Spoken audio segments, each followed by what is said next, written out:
Dear Mr. Kurz, Sebastian, thank you very much for coming. Thank you very much for accepting the invitation of Matthias Corvinus Collegium to MCC Feszt. What are your first impressions about MCC Feszt? You arrived some minutes ago, but how are your first feelings about being here? First of all, thank you very much for inviting me. To be honest, it's very impressive. Yeah, it's extremely crowded. I only arrived 15 minutes ago, but everywhere we walked around was super crowded. So congratulations on organizing this festival, bringing so many people together, and very happy to be here for the first time. Finally, after a few invitations, we made it. Thank you very much. I'm sure that many of us here are following your career with great interest, and how you have risen to one of the top European politicians in a very short time. At the age of 25, but please correct me, you were already State Secretary in the Interior Ministry. At the age of 27, Foreign Minister. At the age of 31, President of the Austrian People's Party, the Österreichische Volkspartei. And then for 3 years in total, 2 times Chancellor of the Second Republic of Austria. In 2021, you resigned as Chancellor and retired from politics. Currently, you are working in the industry and building your career there, but you are 36 years old and your career is far from being over. Let me start with a more personal question. Do you miss politics? It's a difficult question because I always enjoyed it a lot. I love to work in politics. I love to work with my team. As you said, it was quite a while, more than 10 years in government with the best team. And of course, we had the impression that we were able to contribute to our country, which is something incredible. And so I look back with very positive feelings, but at the same time, to be honest, after such a long time in politics, I started very early, I started at a young age, I never did something else before. It also is very interesting to do something different now. So to be honest, at the moment, I pretty much enjoy what I'm doing now. It's also kind of going out of your own comfort zone, because after 10 years in government you have a lot of experience.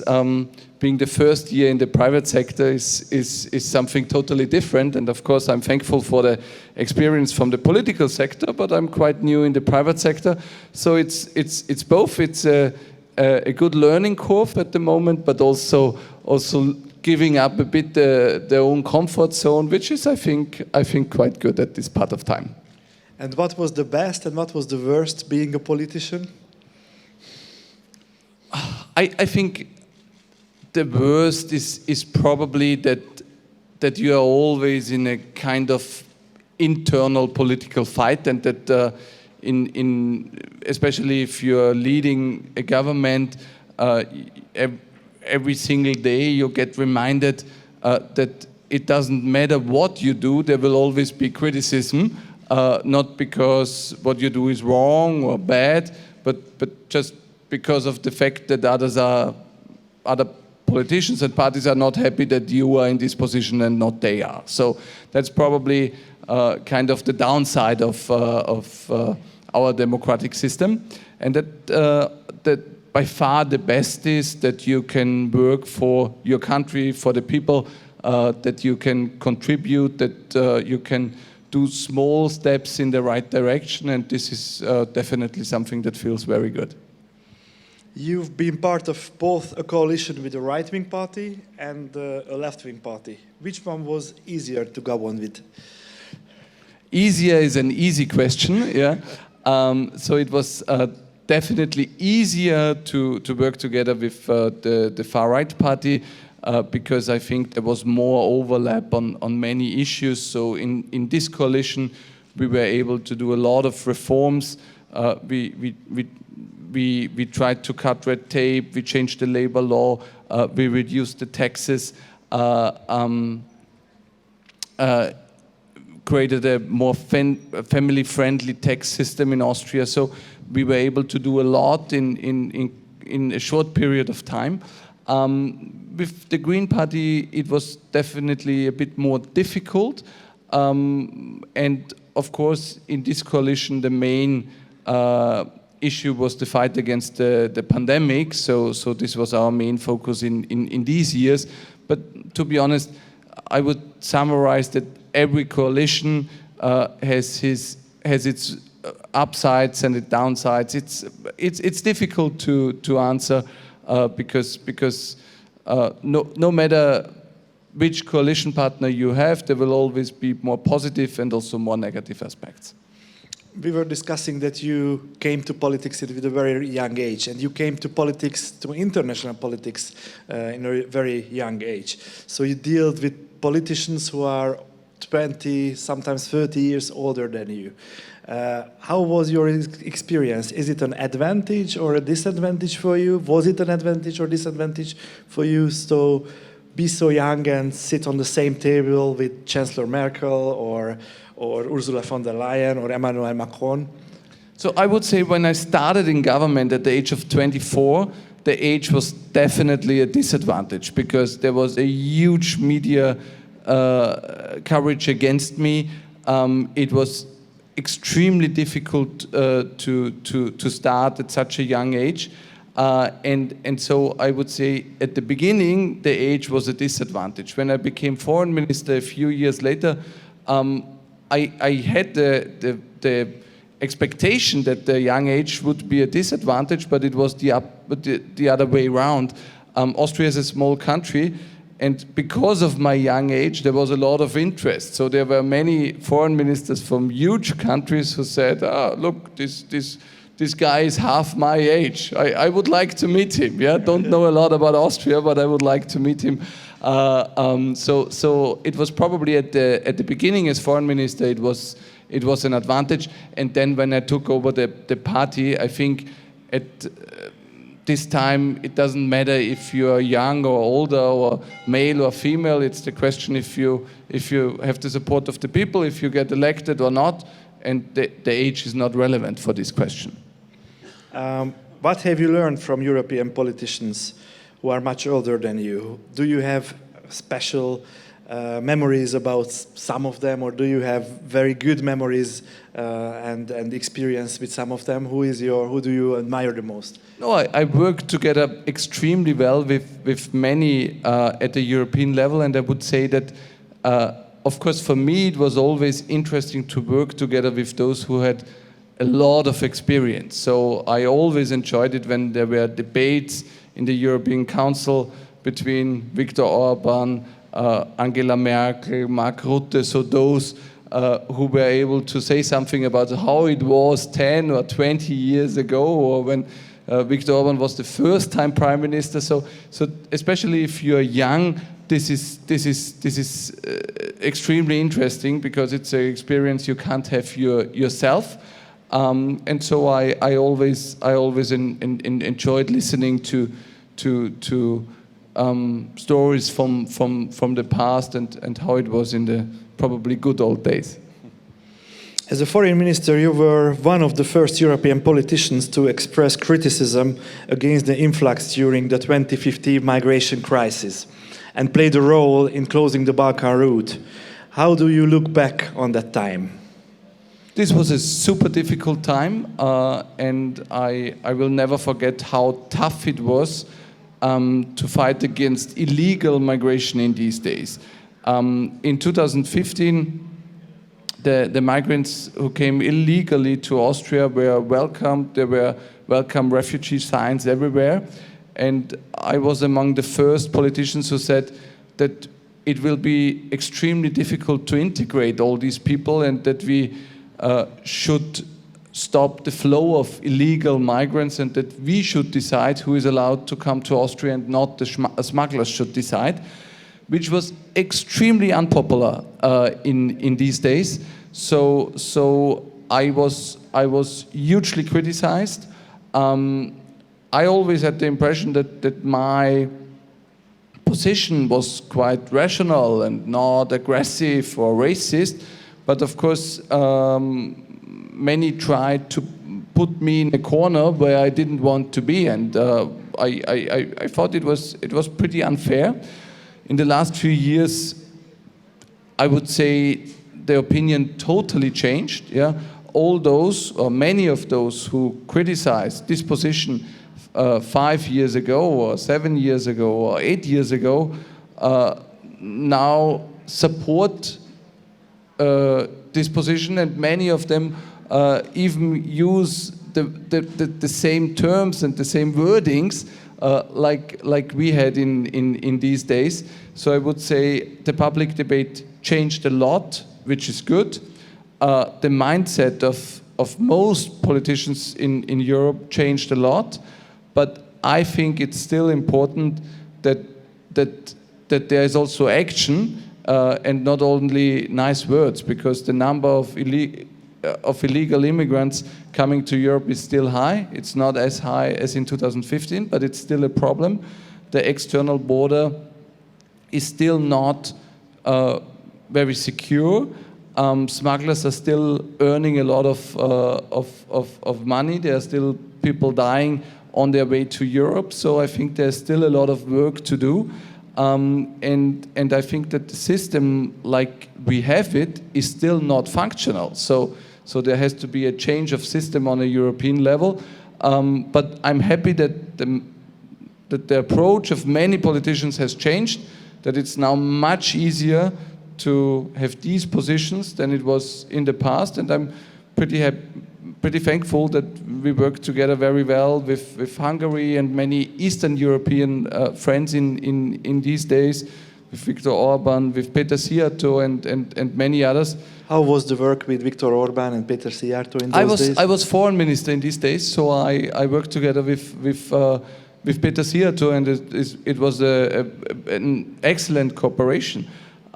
So I think we were among the first who warned or tried to warn in Brussels that this system is not going to work, yeah, and that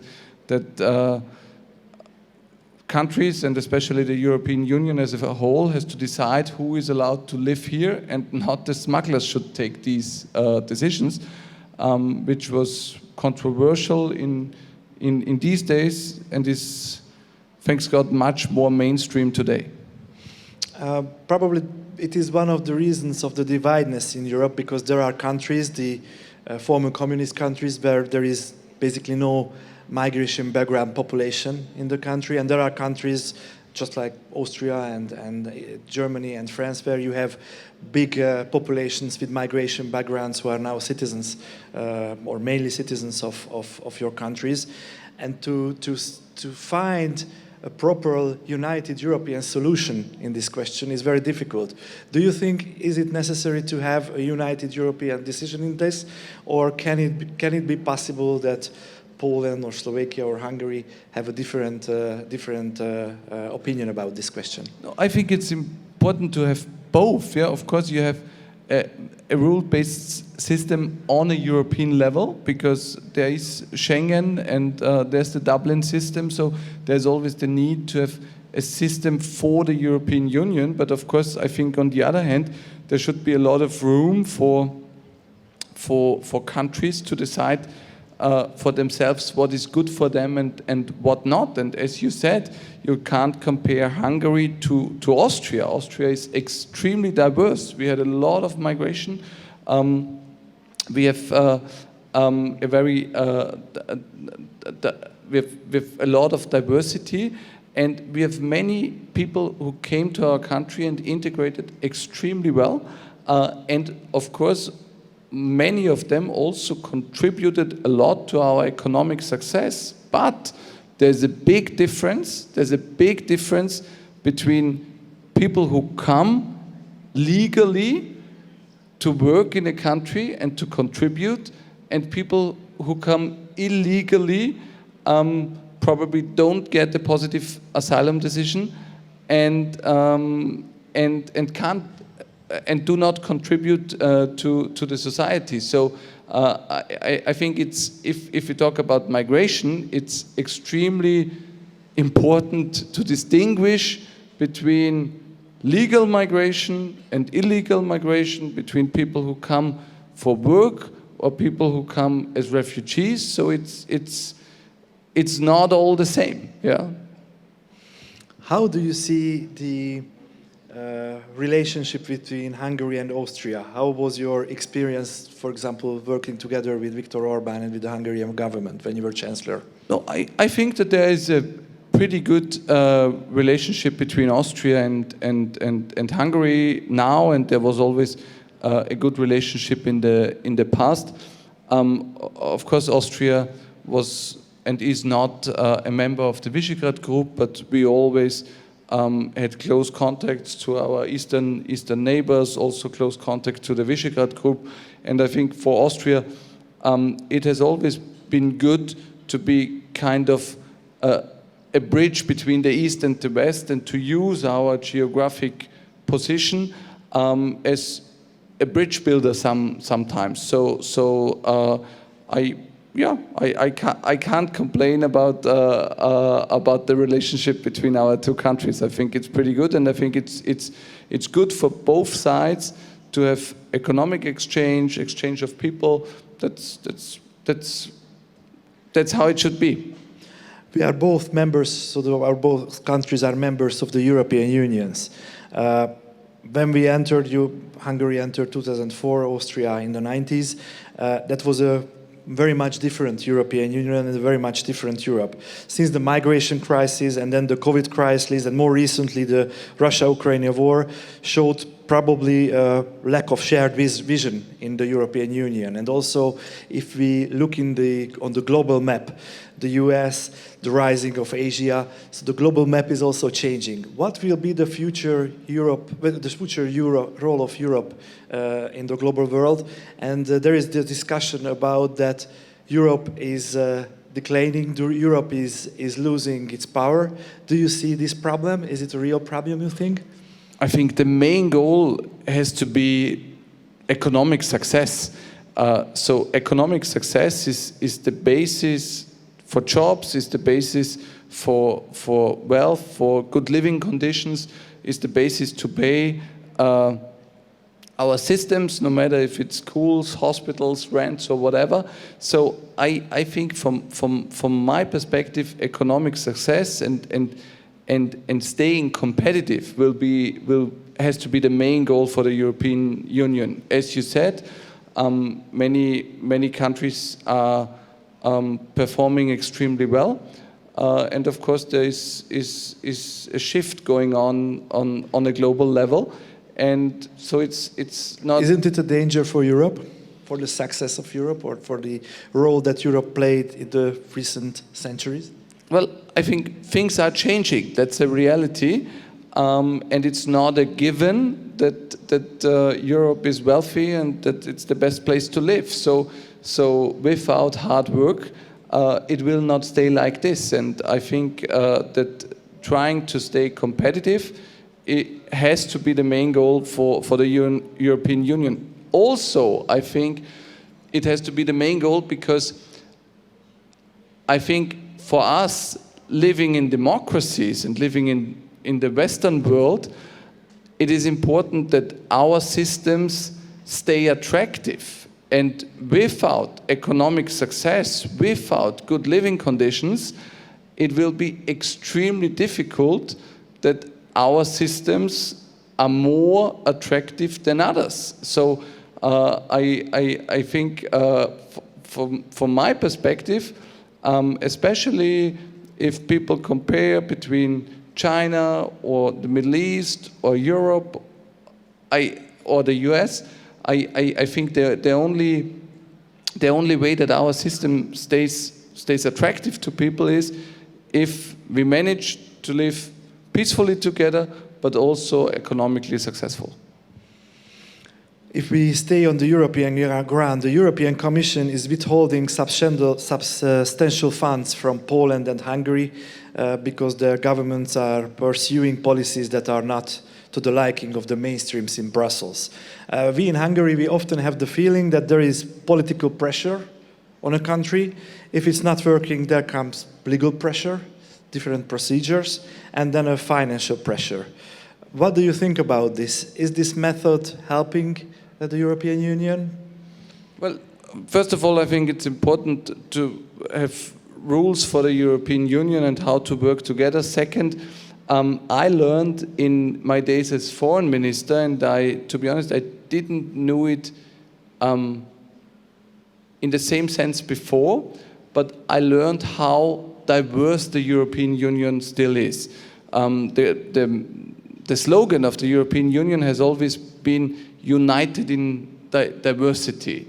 And I think that's still a reality. The European Union has 27 member states. Yes, we are all in Europe. Yes, we are all united in the European Union, but there are still big differences, and there's a lot of diversity. And the South is now not like the North, and the East is not like the West. And so I think we have to find a way to deal with each other. And from my perspective, especially if times are challenging, with the war in Ukraine, with the ideas of decoupling between China and the US, with the fact that we now live in a split world again, I think especially in these days, it's extremely important that we find a way to stay as united as possible, and probably also respect that countries are different, and that there's a difference between liberal governments and center-right or far-right governments. And I think also what is important is I was always a fan of the idea of a European Union based on the idea of subsidiarity, so that there are European decisions on big issues and also room for member states or for regions to decide for themselves on smaller or more regional issues. There is also a discussion about unanimity in the European Union. Olaf Scholz, Chancellor Olaf Scholz, would like to see, and he expressed it several times recently, that the EU foreign policy decisions should be without unanimity in the European Union. Do you see it necessary to do this step, or it's dangerous because that way smaller countries like ours could be marginalized? I think this is an extremely difficult question. I don't have a strong opinion on that, because in the past, of course, I was always supporting the idea that there has to be consensus among all 27 member states, especially because of the fact that it's easier for small countries if the others need you to agree. On the other hand, the bigger the European Union is, with 27 member states, it's sometimes extremely difficult to find an agreement among all 27. So I think there are arguments for both ideas, advantages and disadvantages. I don't have a very clear and strong opinion on that question. I think from a Hungarian perspective, it looks very dangerous, because on one hand, if you have the legal and financial pressure that you don't get funds that are yours, basically, because you are member and you do and pay for something, and you do your whole system in the European Union, and you don't get it, and then on the other hand also anonymity is taken away, then what kind of Europe can it be? Yeah, at the moment there are some issues where there's a need for consensus of 27, and on other issues you just need a majority. So I think there is a system at the moment, and with my experience, normally there are not big change happening in the European Union. So I think the most likely scenario is that it will stay as it is. You spend a lot of time, as we can read in the press, in the United States. How do you see the future of the United States? Elections are coming. There is a President Biden, and there is also a big challenge between President Trump and Ron DeSantis. What do you think? Who will be the candidate for the Republican Party? I don't know. I think nobody knows. Who would you support? Who would be better for the world? I'm not that much involved in the US presidential elections, and to be honest, I I get this question nearly every week, and my answer is always the same. I just don't know. I think we will know early enough. Unfortunately, I think probably on the main question on a global level at the moment, the Republicans and the Democrats are united, and I don't really like the position. It's on China. From my perspective, especially for us in Europe, it would be good to find a way to deal with China in a way that we can keep our economic exchange and our quite important trade relations. And unfortunately, I think we now live more and more in a split world, and the position of the Republicans and the position of the Democrats is the same, and the idea is to decouple from China, which is not easy. Secondly, probably a good strategy for the US, but from my perspective, definitely not for us. So I hope that on this big international issue, there will be a change of position in the US, and if not, I hope that we as Europe find our own position for that question, because I think this is something that would weaken our economy a lot if these trade relations are not as they were in the last years. What do you think? Why are these changes happening? Because we in Hungary, we gained our democracy basically in 1990 with the first free elections, and we were raised with Francis Fukuyama's theories on end of history, that because they have with the win of democracies all over the world and connectivity between all over the world, we can have freedom and no war forever. Why is it changing? Because from a Hungarian perspective, it's very difficult to understand and to see. We learned it, we were raised basically that way, that we are living in a global world. We are a small, open economic country. That's our only chance to have good economic relations on the one hand, on the one side, and the strong security policy if we are dealing with everybody. Now, from one day to another, we have the feeling that, oh, what is going on? Why do we have to change this? Well, I think it's a question of competition. It's a question also of competition of different systems. It's unfortunately also a question of influence in other parts of the world. But I have the same feeling like you have. I grew up in a globalized world, and I like the idea of working together and of bringing the world a bit closer together, and not to live in a split and separate world. So and then in a divided world. So I hope that there will be a change of position, but at the moment, I think there is consensus in the US on the idea of decoupling, which is probably very difficult in classical industries and supply chains, but in technology and some other areas it's easier. And I think as long as the US has this clear vision, there will be a lot of pressure on the European Union how to deal with that. And do you see the possibility of a military conflict with China and with the NATO? At the moment, not. But of course, I think the more divided our world is, the bigger, on the long run, the danger also of a military conflict. So I think that's the positive outcome of globalization, that if you have international trade, if you have a lot of tourism, a lot of people exchange, if you work together in the UN, in multilateral systems, then you get closer to each other. And if you don't do that, and if the world is divided, of course also the risk is higher. There is a military conflict in our closest neighborhood. Russia attacked and started to invade the Ukraine, which conflict basically started 2014.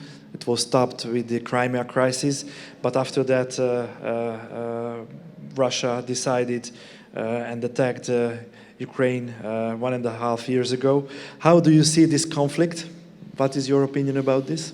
Yeah, it's terrible that we have this conflict in our close neighborhood. I think it's terrible to see how many people lost their lives and how many families and people are suffering. In Ukraine, I hope that there is a way out of this conflict and that there is at least a ceasefire at a certain point of time. How can it be achieved, a ceasefire? I hope that at a certain point of time there will be no negotiations. I think there will be no solution on a battlefield, because in the end Russia will always be a country with nuclear weapons, and I think that the defeat is not an option for President Putin. So I hope that at a certain point of time we will have negotiations and hopefully an end of this war. And how can it be helped by the Western world, by the European countries? Because as I see, there are two different and globally there are two different opinions. The one is telling, yeah, Ukraine can win this war, we have to give enough weapons and deliver enough weapons. And on the other hand, other people say, no, we have to stop this and push the sides to negotiation. Well, I think, first of all, Ukraine deserves support, and it's good that there is such a strong support from the US and also from the European Union at the moment.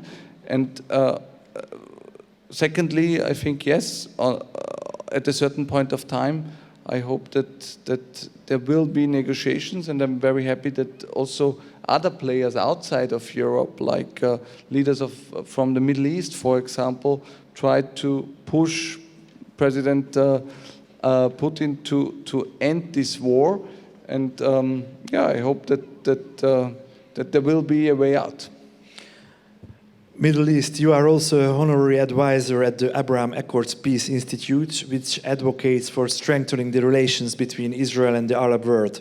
Could you tell us more about it? How do you see the situation in the Middle East and between Israel and the Arab countries? I spend about 50% of my time in Middle East now, because I started some businesses there, and to be honest, for me it's totally impressive what happened with the Abraham Accords. So it was unthinkable 10 years ago to have direct flights between Israel and Gulf countries, to have tourism, exchange of people, trade relations on this level. So it's incredible what happened with the Abraham Accords, but I think it's still a lot of work to be done to keep these new and good relations, and secondly also to have more and more countries to join the Abraham Accords. But it's changing the region. It brings security, peace, and it's from my perspective, it's something that has been unthinkable a few years ago. I would open one more topic. This is artificial intelligence. If we look back, probably the biggest technical development or technical change that happened in the last year was ChatGPT and all the artificial intelligence developments that we realized. How do you see it? Do you see it? Do we need regulation for this? Do you see a threat, or do you see more possible advantage in this? I'm excited. I see a lot of advantages. I think it will change the world in many areas. And I think we should be very open, and we should use it. So of course there is a need for regulation and all that, but first of all, I'm sure it will change the world to the better. And if we look back, how our world developed, it was always technological progress which made our world a better place. If you look around, I think probably most of the people here older than 45 or 50 years old would not be alive without the level of medical care we have in our century. So all that is because of technological changes, and so I'm very excited, and I think there will be huge opportunities, and we should use it. Last question. It's more a personal question. Last year you said that you had given up politics forever and it's your final world. Do you see any chance of returning to the political arena in some form, if not to Austria on a European or at the international level? Probably it's not the most interesting answer, but I feel extremely comfortable with the things I do now. I spent 10 years in government. I have the impression that I contributed, and my team and I tried to do our best for our country, and I'm very happy now to do something else. What would you give as a last advice for the Hungarian people? How do you see the future of Hungary? No need to advise, and no need for advice. I think that Hungary is a country with huge potential.